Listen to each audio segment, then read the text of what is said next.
The cost of doing business has been on a constant rise in the country. This has seen business people make little to no profit, and foreign investors opt to ditch the country for other more investment-friendly East African markets. It is for this reason that Cabinet Secretary Aden Mohamed, in his meeting with the two umbrella bodies, said that it is time to make Kenya investor-friendly.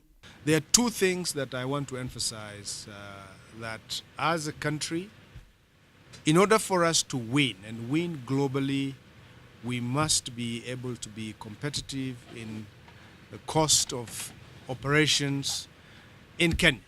And whether you're talking about cost of power, whether you're talking about infrastructure costs, whether you're talking about issues of labor costs, the challenge is on making sure that we remain and become one of the most competitive places to do business by investors. That would be a natural attraction of investment into our country.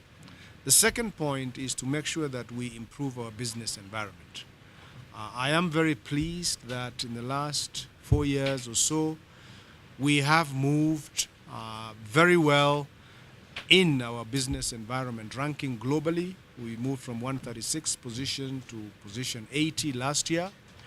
The exercise for this year was concluded sometimes in June, about 2-3 months ago.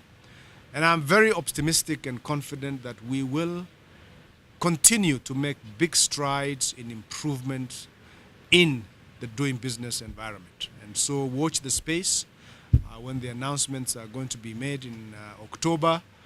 And that way we can build a business environment that is conducive, a country that is cost effective to do business, and that way we will win, and that way we will be able to deal with a lot of the challenges that are happening both in the country as well as in the regions. Another key challenge that continues to haunt trade in the region is exorbitant external tariffs. Dr. Susan J. Koech, Permanent Secretary, Ministry of East African Community and Northern Corridor Development, said that regional consultations have already been done and the respective East African member states are working towards a common tariff.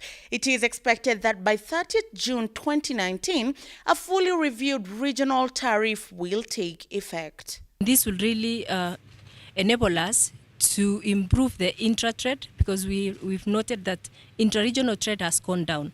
And we all know that no region in the world is able to prosper or grow their industries if they do not trade within themselves. And that is why we're really doing this comprehensive review. Made from industrial. The chairperson, Kenya Manufacturers Association, welcomed the gesture of goodwill and equally put emphasis on the importance of a favorable business environment, both for investors and for the country. One of our biggest markets. It's a market of 190 million people.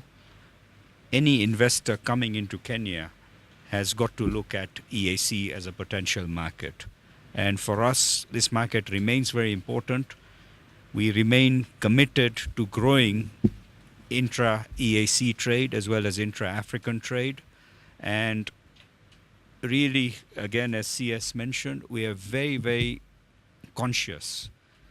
In fact, our motto at Kenya Association of Manufacturers is driving global competitiveness. We must be competitive to attract investment, to export, to continue investing in jobs. And that competitiveness agenda remains first and foremost in our minds as we tackle the issues around industry. The second point I'd like to make is trade is not a zero-sum game. It can be win-win, or both sides can win, and we must make sure that all of us benefit from trade, and it will uplift every nation that participates in the trade. As other economies in the region position themselves for economic takeoff, Kenya needs to quickly regroup and create a conducive investor environment if it is to cement itself as the region's economic hub.